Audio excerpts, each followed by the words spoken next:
This is The Christmas I Almost Missed, written by M.A. Cole, narrated by Dale Rich. Copyright 2025, M.A. Cole. Chapter 1. Let Judas be Judas. As his time here nears its end, I can't help but wonder why he didn't do more. God knows he didn't always make the best choices or take every opportunity. Maybe he was afraid. Maybe he didn't feel worthy or even smart enough. Relatedly, all those thoughts likely played a part. But more than anything, like I imagine we all do, I bet he simply thought he'd have more time. More time to make a difference. More time to leave something meaningful behind. More time to reconnect. But most importantly, more time to matter. Outside the house where he lived for over 40 years, I sat on his old, worn-out porch swing. That was when I fully realized just how many seasons and chances he must have seen come and go. How many neighbors, friends, and family members he watched and allowed to drift in and out of his life. And yet, to me at least, it felt like the world was rushing forward, while to my knowledge his stayed somewhat still. The creaking of the porch swing beneath me was almost hypnotic. Its rhythmic squeal hammered home my deepest thoughts. Thoughts about a man I was supposed to know, but really didn't know at all. While slowly swinging back and forth, I stared up at the sun. It was almost as if I was trying to reach out for some real answers from someone or something I never gave too much time to. Regret is a funny thing. It doesn't hit you all at once. It creeps in slowly, kind of like a leaky roof. Then one day you realize everything is eventually going to come crashing down. Sitting there on that swing, my mind went everywhere. The name of the man I was there to see, along with obviously my own, represents contradiction itself. Our first name, Lucian, means light.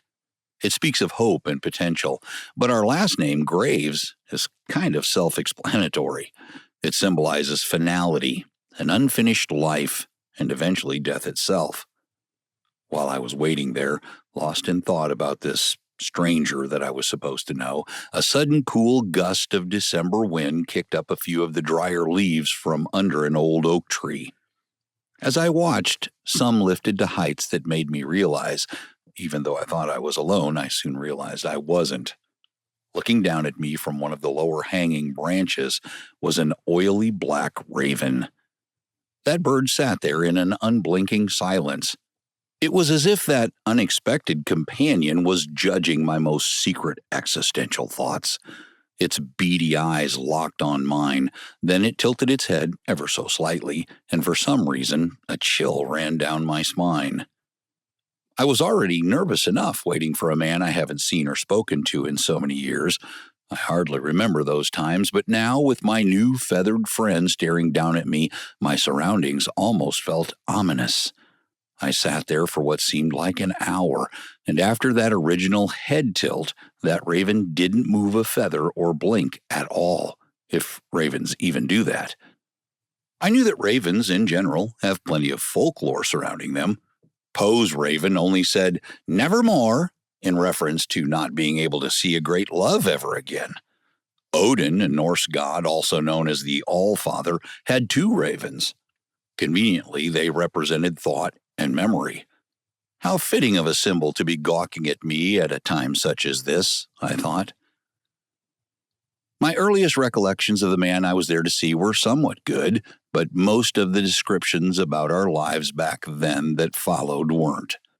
Time has a way of blurring out what is real and what isn't, so I'm not overly sure what the truth is. But, if allowed, I'll soon find out. It was almost as if I was sitting on that old porch swing having a conversation with time. But time, like most of the answers to my prayers, stayed silent. My thoughts and memories were scattered, just like Hugin and Munin's daily missions for Odin. However, in my life's tale, I could no longer come close to telling what fact from fiction was, and I didn't think I could trade an eye, as Odin did for any extra wisdom or knowledge. After leaving my thoughts, I noticed the crisp wind had died down, but the air felt heavier now. It was almost as if the wind itself was holding its breath. 12 o'clock turned into 1, then 2, but I was still there on that old porch swing, waiting and looking up every now and then at both the raven, but also at time. Both seemed to be perched right beside one another, and neither seemed to be moving at all. A man who gave me life, but not much else, was getting ready to leave this world for another. I knew it. I could feel it, even though I had no real reason to believe we were ever connected that deeply. Still, something in the air and that raven's glare told me the end was near. In this case, possibly the end wouldn't just be his, though. Maybe it could also be the end of the silence between us. I'm sure plenty of my failures in life have been blamed on that ghost.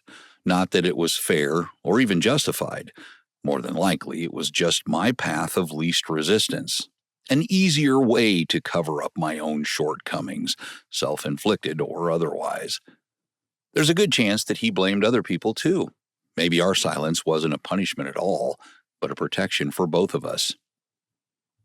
Make no mistake about it, I don't feel like I missed out on love or support growing up. I had plenty of both. There was always enough family around who showed up and who cared, just not him. Sitting there thinking back, I can remember my mother often saying, "We just have to let Judas be Judas," meaning that sometimes people are placed in our lives for the sole purpose of teaching us a lesson. That saying was always a little hard for me to swallow, especially when it was spoken so often about the reason I ever existed. The difference is I never saw his absence as betrayal. Most of the time, I truly never thought about him growing up. When I did, though, it just felt like a complete lack of caring in any form or fashion, more so than anything else. As I've changed, that changed quite a bit. Now I always keep those thoughts at the forefront of my mind, so I could hopefully do the opposite of what that man did. Unfortunately, I can't say I've succeeded at that either. Whether meaning to or not, and regardless of him being there or not, Lucian Graves and Lucian Graves Jr. have almost become one and the same. As the ambulance finally pulled down the driveway to deliver who I had been waiting so long to see, the raven adjusted a bit from its perch for the first time. It wasn't much, just a tad. Somehow I think that bird knew it was time for my purpose in being there to begin, and that most recent ruffle was my signal to get started. I waited patiently beneath the old oak tree, just a few feet below from where the raven was. This time neither of us moved until a nurse came out and told me they were ready for me to go inside. Once inside, I was shocked by the filth those workers placed him in. Pizza boxes and whiskey bottles littered the floor. The dust was so thick it looked like the house had given up on being cleaned years ago. But there he was, Lucian Graves. He was sunken down in the sheets of the recently delivered hospital bed with barely a flicker in his eyes. He couldn't have known where he was, not really. I knew then whatever I had planned to say would have to wait, if waiting was even going to be an option any longer. I didn't feel like I belonged in his house anyway. I felt like a stranger. But walking away just didn't sit right with me either, so I stayed and started to clean. As I straightened what I could, I kept finding personal items and keepsakes that I never pictured a man like Lucian Graves having. I didn't pay a lot of attention to them at the time, but I did notice a few things that stood out a little more than others. It took hours to clean, and before I knew it, it was dark outside. I couldn't come close to making that house anywhere near perfect, but it did look much better than when I started. It was at least straight enough for the nurses or anyone else who might come to see him before his last call. The first day didn't give me exactly what I was hoping for, so I made up my mind to come back the next. Before heading home, I found myself back on that old creaky porch swing. I told myself it was to gather my thoughts, but if I'm honest, it was more than that.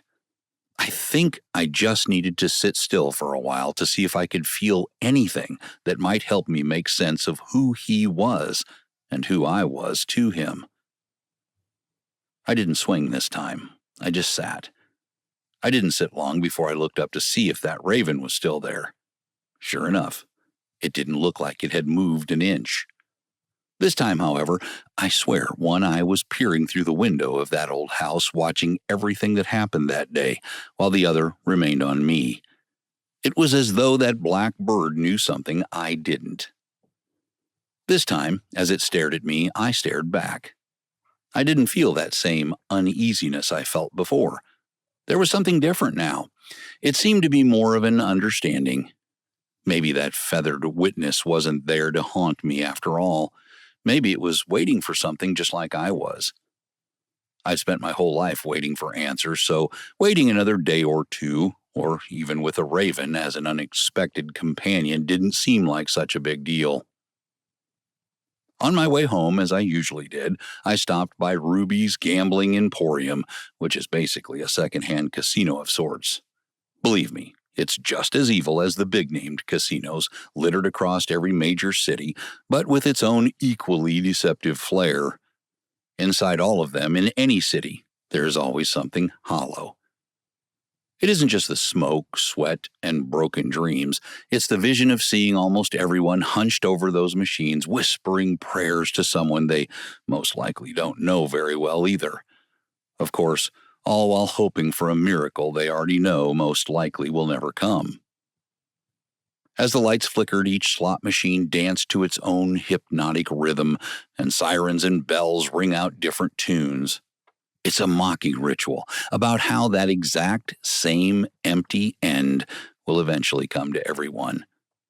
That kind of purgatory makes it easy to forget your mortgage is past due, or that your lights at home probably won't come back on without a payment.